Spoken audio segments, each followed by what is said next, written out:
ಮೊದಲ ನೋಟದಲ್ಲೇ ಪ್ರಗತಿಯ ಸೌಂದರ್ಯಕ್ಕೆ ಮನಸೋತ ನಿರಂಜನ್ ಅವಳು ಮಂಗಳಮುಖಿ ಅಂತ ತಿಳಿದ ನಂತರ ಅವಳ ಛಲ ಮತ್ತೆ ಸ್ವಾಭಿಮಾನಕ್ಕೆ ಮನಸೋಲ್ತಾನೆ.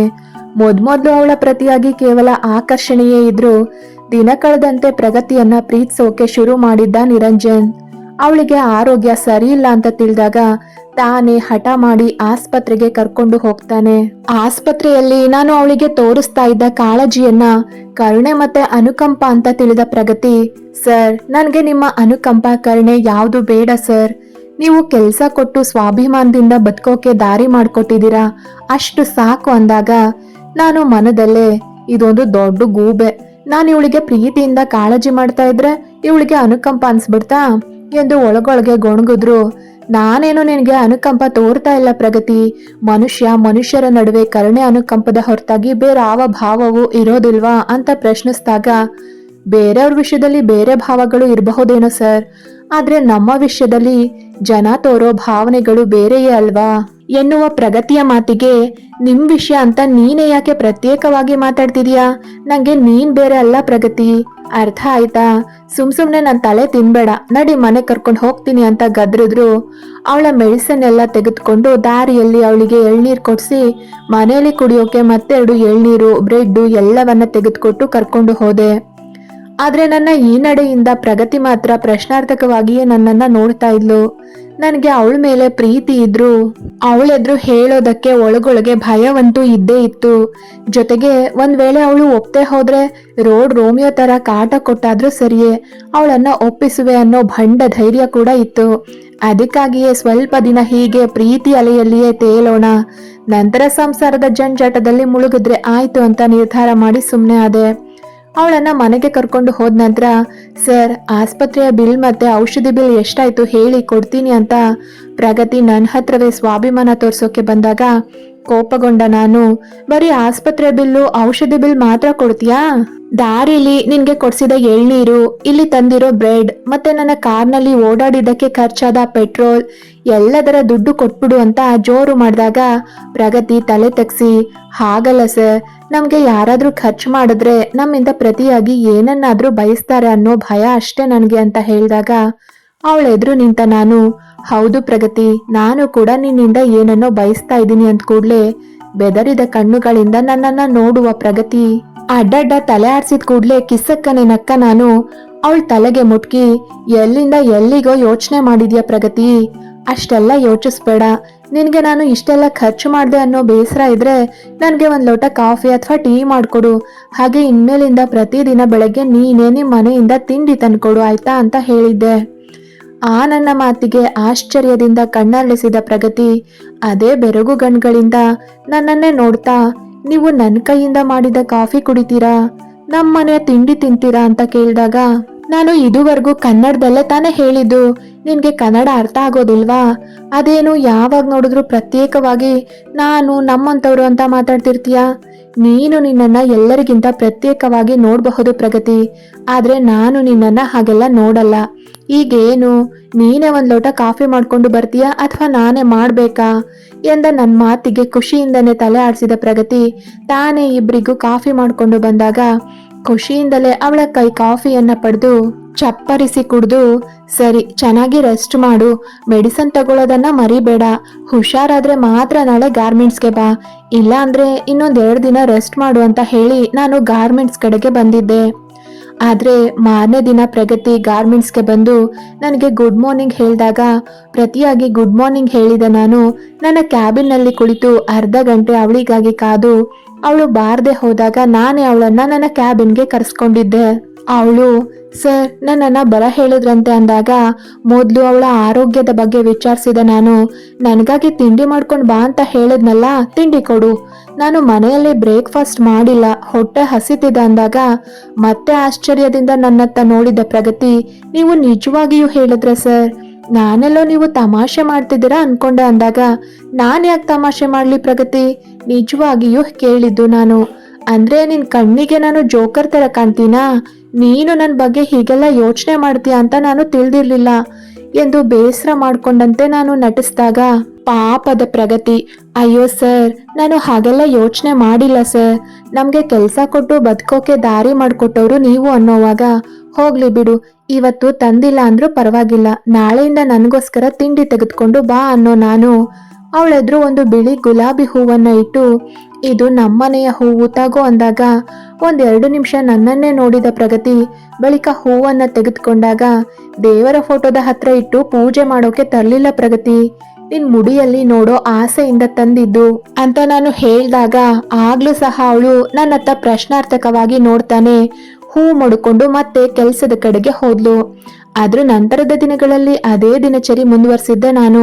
ಪ್ರತಿದಿನ ನಮ್ಮ ಮನೆಯಿಂದ ಗುಲಾಬಿ ತೆಗೆದುಕೊಂಡು ಹೋಗ್ತಾ ಇದ್ದೆ. ಗಾರ್ಮೆಂಟ್ಸ್ಗೆ ಹೋದ ಅರ್ಧ ಗಂಟೆಯಲ್ಲಿ ಪ್ರಗತಿನ ಕರೆದು ಅವಳಿಗೆ ಗುಲಾಬಿ ಹೂವನ್ನ ಕೊಡ್ತಾ ಇದ್ದೆ. ಒಂದು ದಿನ ಬಿಳಿ ಹೂ, ಮತ್ತೊಂದು ದಿನ ಹಳದಿ ಹೂ, ಇನ್ನೊಂದು ದಿನ ಕೆಂಪು ಹೂ. ಹೀಗೆ ಅಂದು ನಮ್ಮ ಮನೆಯಲ್ಲಿ ಯಾವ ಯಾವ ಬಣ್ಣದ ಗುಲಾಬಿ ಹೂಗಳು ಕಾಣ ಸಿಗುತ್ತೋ ಅದನ್ನೇ ತೆಗೆದುಕೊಂಡು ಹೋಗಿ ಪ್ರಗತಿಗೆ ಕೊಡ್ತಾ ಇದ್ದೆ. ಪಾಪದ ಪ್ರಗತಿ ಪ್ರತಿ ಬಾರಿಯೂ ಹೂವನ್ನ ಬೇಡ ಅಂತಾನೆ ಹೇಳ್ತಾ ಇದ್ಲು. ಆದ್ರೆ ನಾನೇ ಅವಳಿಗೆ ಜೋರ್ ಮಾಡಿ, ನಾನು ಮನೆಯಿಂದ ತಂದ್ಕೊಟ್ರೆ ಬೇಡ ಅಂತೀಯಾ, ಇದು ನಿನ್ನ ಸ್ವಾಭಿಮಾನ ಅಲ್ಲ, ಇದು ನಿನ್ ಅಹಂಕಾರ ಅಂತೆಲ್ಲ ಹೇಳಿ ಅವಳು ಹೂವನ್ನ ಪಡೆಯುವಂತೆ ಮಾಡ್ತಾ ಇದ್ದೆ. ಜೊತೆಗೆ ಪ್ರತಿದಿನ ಬೆಳಗ್ಗೆ ಅವಳೇ ನನಗೆ ತಿಂಡಿ ಬಾಕ್ಸ್ ತಂದು ಕೊಡ್ತಾ ಇದ್ಲು. ನಾನು ತಿಂಡಿ ಖಾಲಿ ಮಾಡೋವರೆಗೂ ಅವಳನ್ನ ನನ್ನೆದ್ರೆ ಕೂರಿಸ್ಕೊಂಡು ಅವಳನ್ನ ನೋಡ್ಕೊಂಡೆ ತಿಂಡಿ ಖಾಲಿ ಮಾಡಿ ಮತ್ತೆ ಅವಳನ್ನ ಕಳಿಸ್ತಾ ಇದ್ದೆ. ಆದ್ರೆ ನನ್ನ ಈ ಆಟವನ್ನ ನನ್ನ ಅಣ್ಣ ನಚಿಕೇತ್ ಗಮನಿಸ್ತಾನೆ ಇದ್ದ. ಹಾಗಾಗಿ ಅದೊಂದು ದಿನ, ನಿರಂಜನ್, ಗಾರ್ಮೆಂಟ್ಸ್ ನಲ್ಲಿ ಏನೋ ಬಹಳ ಬಹಳ ಆಟ ಆಡ್ತಿದ್ಯಾ ಅಂತ ತಿಳಿತು. ಆ ಪ್ರಗತಿ ಜೊತೆ ತುಂಬಾನೇ ಆಟ ಆಡ್ತಿದ್ಯಾ, ಏನ್ ವಿಷಯ? ಪ್ರತಿದಿನ ಬೆಳಗ್ಗೆ ಅವಳನ್ನ ಕ್ಯಾಬಿನ್ಗೆ ಕರೆಸ್ಕೊಂಡು ನಮ್ಮ ಮನೆಯಿಂದ ತೆಗೆದುಕೊಂಡು ಹೋಗೋ ಹೂವನ್ನ ಕೊಡ್ತೀಯಾ, ಅವಳೇ ನಿನ್ಗೆ ಬೆಳಗ್ಗೆನ ತಿಂಡಿ ತಂದು ಕೊಡ್ತಾಳೆ, ಇದೆಲ್ಲ ಏನಪ್ಪಾ ಅಂತ ರೇಗಿಸಿದಾಗ ನಾನು ಸುಮ್ಮನೆ ನಕ್ಕಿದ್ದೆ. ಆದ್ರೆ ನನ್ನ ನಗುವನ್ನ ಬೇರೆ ರೀತಿಯಲ್ಲಿ ಅರ್ಥೈಸ್ಕೊಂಡ ನನ್ನ ಅಣ್ಣ, ಅವಳನ್ನ ದೈಹಿಕವಾಗಿ ಬಳಸ್ಕೊಳ್ಳೋ ಯೋಚನೆ ಮಾಡ್ತಿದ್ಯಾ, ಪರವಾಗಿಲ್ಲ, ನೋಡೋಕು ಚೆನ್ನಾಗೇ ಇದ್ದಾಳೆ, ನೀನು ಅವಳಿಗೆ ಕೆಲಸ ಬೇರೆ ಕೊಟ್ಟಿದೀಯಾ, ಕೊನೆ ಪಕ್ಷ ಈ ರೀತಿ ಆದ್ರೂ ಅವಳು ನಿನ್ಗೆ ಉಪಯೋಗಕ್ಕೆ ಬರ್ಲಿ ಬಿಡು, ಎಂಜಾಯ್ ಮಾಡು ಅಂದಾಗ ಮಾತ್ರ ನನ್ಗೆ ಕೋಪ ಬಂದಿತ್ತು. ಅದೇ ಕೋಪದಲ್ಲಿ ನಾಲ್ಗೆ ಬಿಗಿ ಹಿಡ್ದು ಮಾತಾಡು ಅಣ್ಣ, ಎಲ್ಬಿಲ್ದಿರೋ ನಾಲ್ಗೆ ಅಂತ ಬೇಕಾ ಬಿಟ್ಟು ಹರಿ ಬಿಡ್ಬೇಡ. ನಮ್ಮನೇಲೂ ಹೆಣ್ಮಕ್ಳಿದ್ದಾರೆ ಅನ್ನೋದನ್ನ ನೆನ್ಪಲ್ಲಿಟ್ಕೋ. ನಮ್ಮನೆ ಹೆಣ್ಮಕ್ಳನ್ನ ಸಹ ಯಾರಾದ್ರೂ ಇದೇ ರೀತಿಯಲ್ಲಿ ನೋಡಿದ್ರೆ ಅವರನ್ನ ಸುಮ್ನೆ ಬಿಡ್ತೀವಾ? ತುಂಡು ತುಂಡಾಗಿ ಕತ್ರಿಸಿ ಎಸೆಯೋದಲ್ವಾ? ಅದೇ ರೀತಿ ತಾನೇ ಪ್ರಗತಿ. ಇನ್ನೊಮ್ಮೆ ಅವಳ ಬಗ್ಗೆ ತಪ್ಪಾಗಿ ಮಾತಾಡಿದ್ರೆ ನಾನು ಸುಮ್ನೆ ಇರೋದಿಲ್ಲ ಅಂತ ಅವನಿಗೆ ಚೆನ್ನಾಗಿ ಬೈದಿದ್ದೆ. ಆದ್ರೆ ಅವನಿಗೆ ಬಂದಂತ ಅನುಮಾನ ಪೂರ್ತಿ ಗಾರ್ಮೆಂಟ್ಸ್ ವರ್ಗೂ ಬಂದಿತ್ತು. ನಿರಂಜನ್ ಸರ್ ಯಾಕೆ ಬೆಳಗ್ಗೆ ಬಂದೊಡನೆ ಪ್ರಗತಿನ ಕರೆಸ್ಕೊಳ್ತಾರೆ? ಅದು ಅಲ್ಲದೆ ಹೋಗುವಾಗ ಖಾಲಿ ತಲೆಯಲ್ಲಿ ಹೋಗೋ ಪ್ರಗತಿ ಅವ್ರ ಕ್ಯಾಬಿನಿಂದ ಬರುವಾಗ ಗುಲಾಬಿ ಹೂ ಮುಡ್ಕೊಂಡು ಬರ್ತಾಳೆ, ಸಾಲದಕ್ಕೆ ಹೋಗುವಾಗ ಕೈಯಲ್ಲಿ ಟಿಫನ್ ಹಿಡಿದು ಹೋಗ್ತಾಳೆ. ಇವರಿಬ್ರು ಮಧ್ಯೆ ಏನೋ ನಡೀತಿದೆ ಅಂತೆಲ್ಲ ಮಾತಾಡ್ತಾ ಇದ್ರು. ಸ್ವತಃ ಪ್ರಗತಿಯ ಗೆಳತಿ ಅಶ್ವಿನಿ ಕೂಡ ಎಷ್ಟೋ ಬಾರಿ ಅವಳನ್ನೇ ಪ್ರಶ್ನೆ ಮಾಡಿ ಕೇಳಿದ್ಲಂತೆ. ಆದ್ರೆ ಪಾಪದ ಪ್ರಗತಿಗೂ ಕೂಡ ನನ್ನ ಅಂತರಾಳದಲ್ಲಿ ಏನಿದೆ ಅಂತ ತಿಳಿದಿರ್ಲಿಲ್ಲ. ಅವಳು ಪ್ರತಿ ಬಾರಿ ನಾನು ಹೂ ಕೊಡುವಾಗ, ಇದೆಲ್ಲ ಯಾಕೆ ಸರ್, ನನಗೆ ಹೂ ಬೇಡ, ಪ್ರತಿದಿನ ನನ್ಗ್ಯಾಕೆ ಹೂ ಕೊಡ್ತೀರಾ ಅಂತ ಪ್ರಶ್ನೆ ಮಾಡಿದ್ರೆ, ನಾನು ಕಷ್ಟಪಟ್ಟು ಅಷ್ಟು ದೂರದಿಂದ ಹೂ ತಂದ್ಕೊಟ್ರೆ ಪ್ರಶ್ನೆ ಮಾಡ್ತೀಯ ಪ್ರಗತಿ? ಇದು ನಿನ್ನ ಸ್ವಾಭಿಮಾನ ಅಲ್ಲ, ನಿನ್ನ ಅಹಂಕಾರ. ನನ್ನ ಹತ್ರ ನಿನ್ನ ಅಹಂಕಾರ ತೋರಿಸ್ಬೇಡ ಅಂತೆಲ್ಲ ಜೋರು ಮಾಡಿ ಅವಳ ಬಾಯಿ ಮುಚ್ಚಿಸಿ ಬಿಡ್ತಾ ಇದ್ದೆ. ಏನಿಲ್ಲ ಅಂದ್ರೂ ಸರಿಸುಮಾರು 2 ತಿಂಗಳು ಇದೇ ಆಟವಾಡಿದ್ದೆ ನಾನು.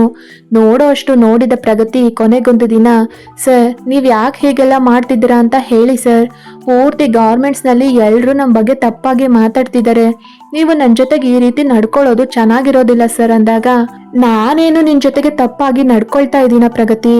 ನನ್ಗೆ ನೀನು ಅಂದ್ರೆ ಇಷ್ಟ, ಅದಕ್ಕೆ ಈ ರೀತಿ ನಡ್ಕೊಳ್ತಾ ಇದ್ದೀನಿ ಅಷ್ಟೇ ಅಂತ ನೇರವಾಗಿ ಹೇಳಿದ್ದೆ. ನನ್ನ ಮಾತಿಗೆ ತುಸು ಆತಂಕಗೊಂಡ ಪ್ರಗತಿ, ಇಷ್ಟ ಅಂದ್ರೆ ಏನರ್ಥ ಸರ್? ಎಲ್ರು ನಮ್ಮನ್ನ ಯಾವ ರೀತಿ ಇಷ್ಟಪಡ್ತಾರೋ ನೀವು ಸಹ ಅದೇ ರೀತಿಯಲ್ಲಿ ಇಷ್ಟಪಡ್ತಾ ಇದ್ದೀರಾ ಎಂದು ಪ್ರಶ್ನಿಸಿದಾಗ, ನಿನ್ ತಲೆಯಲ್ಲಿ ಅದು ಒಂದು ವಿಚಾರ ಬಿಟ್ರೆ ಬೇರೆ ಯಾವ ವಿಚಾರಗಳು ಬರಲ್ವಾ ಪ್ರಗತಿ? ನಮ್ ನಡುವೆ ಬೇರೆ ಯಾವ ವಿಚಾರಗಳು ಇರಬಾರ್ದಾ ಎಂದು ನಾನು ಸಹ ಮರು ಪ್ರಶ್ನೆ ಮಾಡಿದ್ದೆ. ನನ್ನ ಆ ನಡೆನುಡಿಯಿಂದನೇ ಅವಳಿಗೆ ನನ್ನ ಮೇಲೆ ಸಣ್ಣ ಅನುಮಾನ ಶುರುವಾಗಿತ್ತು. ಅದಕ್ಕೆ ನಮ್ಮಿಬ್ರ ನಡುವೆ ಬೇರೆ ಯಾವ ರೀತಿ ವಿಚಾರಗಳು ಇರೋಕೆ ಸಾಧ್ಯ? ಅನುಕಂಪ, ಕರುಣೆ, ಆಕರ್ಷಣೆ ಹೊರತಾಗಿ ಬೇರೇನು ಇರೋಕೆ ಸಾಧ್ಯವೇ ಇಲ್ಲ. ಹಾಗೆ ಇದುವರೆಗೂ ನಮ್ಮಿಬ್ರ ನಡುವೆ ಯಾವ ಗೆಳೆತನವೂ ಇರ್ಲಿಲ್ಲ. ಇನ್ಮುಂದೆ ಕೂಡ ಯಾವ ರೀತಿಯ ಗೆಳೆತನ ಪ್ರಾರಂಭವಾಗೋದು ಬೇಡ ಸರ್ ಅಂದಾಗ, ಇನ್ನೆಷ್ಟು ದಿನ ಮುಚ್ಚಿಡೋಕ್ ಸಾಧ್ಯ? ಇವತ್ತೆಲ್ಲ ನಾಳೆ ತಿಳಿಲೇಬೇಕಲ್ಲ. ಇವತ್ತೇ ಎಲ್ಲವನ್ನ ಹೇಳೋಣ ಅನ್ಕೊಂಡ ನಾನು. ನಮ್ಮಿಬ್ರ ನಡುವೆ ಗೆಳೆತನವಿದೆ ಅಂತ ಯಾರು ಹೇಳಿದ್ದು ನಿನಗೆ? ನಮ್ಮಿಬ್ರ ನಡುವೆ ಇರೋದು ಪ್ರೀತಿ. ಅಂದ್ರೆ ನಾನು ನಿನ್ನನ್ನ ಪ್ರೀತಿ ಮಾಡ್ತಾ ಇದ್ದೀನಿ ಪ್ರಗತಿ. ನೀನು ಕೂಡ ಇನ್ಮೇಲೆ ನನ್ನನ್ನ ಪ್ರೀತಿ ಮಾಡು. ನಾವಿಬ್ರು ಮದ್ವೆ ಆಗೋಣ. ನೀನು ಒಪ್ಪಿದ್ರೆ ಇವತ್ತೇ ನಾನು ನಿನ್ನನ್ನ ಮದ್ವೆ ಆಗ್ತೀನಿ. ಐ ಲವ್ ಯು ಪ್ರಗತಿ ಅಂತ ಅವಳ ತಲೆಗೆ ಬಿಳಿ ಗುಲಾಬಿ ಹೂವನ್ನ ಮಡ್ಸಿದ್ರೆ ಪಾಪದ ಪ್ರಗತಿ ಬೆಸ್ತು ಬಿದ್ದಿದ್ಲು. ನೋಡು ಪ್ರಗತಿ, ಈಗ್ಲೇ ನಿನ್ನ ಉತ್ತರವನ್ನ ಹೇಳು ಅಂತ ನಿನ್ಗೆ ಯಾವ ಒತ್ತಡವನ್ನ ಹಾಕಲ್ಲ ನಾನು. ಇವತ್ತಿಡೀ ದಿನ ನನ್ನ ಪ್ರೀತಿ ಬಗ್ಗೆ ಯೋಚಿಸಿ ನಾಳೆ ಬೆಳಗ್ಗೆ ಬಂದು ನಿರಂಜನ್ ಐ ಲವ್ ಯು, ನಾವಿಬ್ರು ಮದ್ವೆ ಆಗೋಣ ಅಂತ ಹೇಳು. ಪರವಾಗಿಲ್ಲ, ನಾಳೆವರೆಗೂ ನಾನು ಕಾಯ್ತೀನಿ ಅಂತ ನಾನು ನಕ್ರೆ ನನ್ನನ್ನೇ ವಿಚಿತ್ರವಾಗಿ ನೋಡಿದ ಪ್ರಗತಿ ತಕ್ಷಣ ತನ್ನ ಕಾಲಿಗೆ ಬುದ್ಧಿ ಹೇಳಿದ್ಲು. ಆಗೆಲ್ಲ ನಾನು ಹಾಗೆಯೇ ಶುದ್ಧ ತುಂಟ ತರ್ಲೇ ಸರಿ.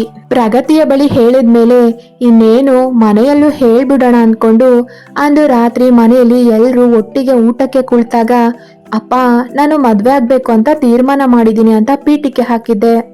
ನನ್ನ ಮಾತಿನಿಂದ ಖುಷಿಯಾದ ನನ್ನ ಅಪ್ಪ ಅಮ್ಮ ಅಣ್ಣ ಅತ್ತಿಗೆ ಎಲ್ರು, ಹಾಗಾದ್ರೆ ನಮ್ಮ ಸಂಬಂಧದಲ್ಲಿ ಹುಡುಗಿನ ಹುಡ್ಕೋದ ಅಂತ ಕೇಳಿದಾಗ, ನೀವು ಹುಡುಗಿಯನ್ನ ಹುಡ್ಕೋ ಶ್ರಮ ತೆಗೆದುಕೊಳ್ಬೇಕಿಲ್ಲ. ಯಾಕೆಂದ್ರೆ ನಾನು ಈಗಾಗಲೇ ಒಂದು ಹುಡುಗಿಯನ್ನ ನೋಡಿದ್ದೀನಿ. ಆ ಹುಡುಗಿ ಬೇರೆ ಯಾರೂ ಅಲ್ಲ, ನಮ್ಮ ಗಾರ್ಮೆಂಟ್ಸ್ನಲ್ಲಿ ಕೆಲಸ ಮಾಡೋ ಪ್ರಗತಿ ಅಂತ ಆರಾಮವಾಗಿ ಹೇಳಿದೆ ನಾನು. ಅಷ್ಟೇ ಆರಾಮಾಗಿ ಊಟ ಮಾಡ್ತಾ ಇದ್ರೆ ನನ್ನ ಅಣ್ಣ ದಂಗಾಗಿ ನನ್ನತ್ತ ನೋಡಿದ್ದ. ಆದ್ರೆ ಕೆರಳಿದ್ದು ಮಾತ್ರ ನನ್ನಪ್ಪ. ನಿನ್ಗೇನು ತಲೆ ಕೆಟ್ಟಿದ್ಯಾ ನಿರಂಜನ್? ಹೋಗಿ ಹೋಗಿ ಹಿಜಡವನ್ನ ಮದ್ವೆ ಆಗ್ಬೇಕು ಅನ್ಕೊಂಡಿದ್ಯಾ ನೀನು? ಪ್ರಪಂಚದಲ್ಲಿ ಬೇರೆ ಯಾವ ಹುಡುಗಿಯೂ ಸಿಗ್ಲಿಲ್ಲ ಅಂತ ಅಂತಹ ಮಂಗಳಮುಖಿಯನ್ನ ಮದ್ವೆ ಆಗ್ಬೇಕು ಅನ್ಕೊಂಡಿದ್ಯಾ ನೀನು? ನಿನ್ಗೇನು ಹುಚ್ಚಿಡ್ದಿದ್ಯಾ? ಏನೋ ಅವಳ ಮೇಲೆ ಕರುಣೆ ತೋರಿಸಿ ಕೆಲಸ ಕೊಟ್ಟಿದ್ಯಾ ಅಂದ್ರೆ ನೀನು ಅವಳಿಗೆ ಬಾಳು ಕೊಡೋವರೆಗೂ ಯೋಚನೆ ಮಾಡಿದ್ಯಾ? ನಿಜಕ್ಕೂ ನಿನ್ಗೆ ಹುಚ್ಚೆ ಹಿಡ್ದಿರ್ಬೇಕು ಅಂತ ಜೋರು ಮಾಡಿದಾಗ ಆಗ ನಾನು, ಹೌದು ಅಪ್ಪ, ನನಗೆ ಪ್ರೀತಿ ಹುಚ್ಚು ಹಿಡಿದಿದೆ. ಪ್ರಗತಿಯನ್ನ ನಾನು ಮನ್ಸಾರೆ ಪ್ರೀತಿಸ್ತಾ ಇದ್ದೀನಿ. ನನ್ನ ಪ್ರೀತಿಗೆ ಅವಳು ಮಂಗಳಮುಖಿ ಅನ್ನೋ ವಿಷಯ ಅಡ್ಡವೇ ಬರಲಿಲ್ಲ. ನನಗೆ ಅವಳ ಮೇಲೆ ಪ್ರಾಮಾಣಿಕವಾದ ಪ್ರೀತಿಯಾಗಿದೆ.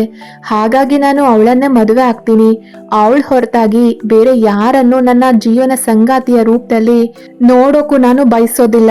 ನೀವೆಲ್ಲ ಒಪ್ಪಿದ್ರು ಸರಿಯೇ, ಒಪ್ತಿದ್ರು ಸರಿಯೇ, ನಾನು ಅವಳನ್ನೇ ಮದುವೆ ಆಗೋದು ಅಂತ ಖಂಡಿತವಾಗಿ ಅಷ್ಟೇ ದೃಢವಾಗಿ ಹೇಳಿದ್ದೆ. ನನ್ನ ಮಾತಿನಲ್ಲಿದ್ದ ದೃಢತೆ ಕಂಡು ನನ್ನ ಅಪ್ಪನಿಗೆ ಅರಿವಾಗಿ ಹೋಗಿತ್ತು. ನಾನು ಅವ್ರ ಮಾತನ್ನ ಕೇಳೋ ಸ್ಥಿತಿಯಲ್ಲಿ ಇಲ್ಲ, ಬದಲಾಗಿ ಅವರ ಮಾತನ್ನ ಮೀರೋ ಹಂತದಲ್ಲಿ ಇದ್ದೀನಿ ಅಂತ. ನಮ್ಮಿಬ್ಬರ ಸಂಭಾಷಣೆ ಸರಿಯಾಗಿ ಅರ್ಥವಾಗದ ನನ್ನ ಅಮ್ಮ ಮತ್ತೆ ಅತ್ತಿಗೆ ವಿಚಾರ ಏನು ಅಂತ ಕೇಳಿದಾಗ ನನ್ನ ಅಣ್ಣ ಪ್ರಗತಿಯ ಬಗ್ಗೆ ಎಲ್ಲ ಹೇಳಿ, ಇವನು ಅವಳಿಗೆ ಡೈಲಿ ಹೂ ತೆಗೆದುಕೊಂಡು ಹೋಗಿ ಕೊಡ್ತಾನೆ, ಅವಳು ಡೈಲಿ ಇವನಿಗೆ ತಿಂಡಿ ತಂದು ಕೊಡ್ತಾಳೆ, ಒಟ್ನಲ್ಲಿ ಅವಳೇ ಇವನ್ ತಲೆ ಕೆಡ್ಸಿರೋದು ಅಂದಾಗ ಕೋಪಗೊಂಡ ನಾನು, ಅವಳ ಬಗ್ಗೆ ತಪ್ಪಾಗಿ ಮಾತಾಡಿದ್ರೆ ನೀನ್ ಹಲ್ಲುದ್ರಿಸಿ ಬಿಡ್ತೀನಿ.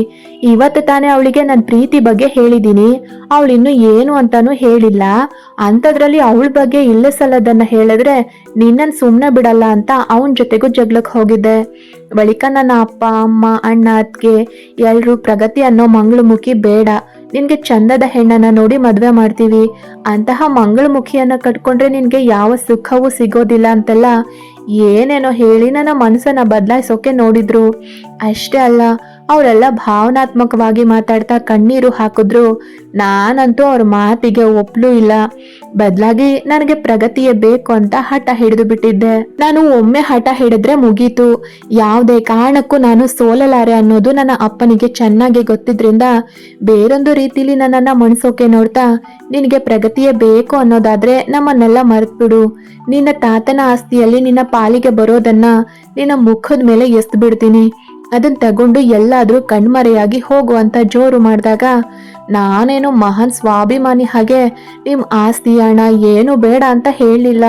ಬದಲಾಗಿ ಸರಿ, ತಾತನ ಆಸ್ತಿ ಏನೇನಿದೆ, ನನ್ನ ಪಾಲಿಗೆ ಏನೇನ್ ಬರುತ್ತೆ ಎಲ್ಲವನ್ನ ಕೊಡಿ, ಪ್ರಗತಿನ ಕರ್ಕೊಂಡು ಬೇರೆ ಊರಿಗೆ ಹೋಗಿ ಜೀವನ ಮಾಡ್ತೀನಿ ಅಂತ ಹೇಳಿ ಆರಾಮಾಗಿ ನನ್ನ ಗೆಳೆಯರನ್ನ ಭೇಟಿ ಮಾಡೋಕೆ ಹೋಗಿದ್ದೆ.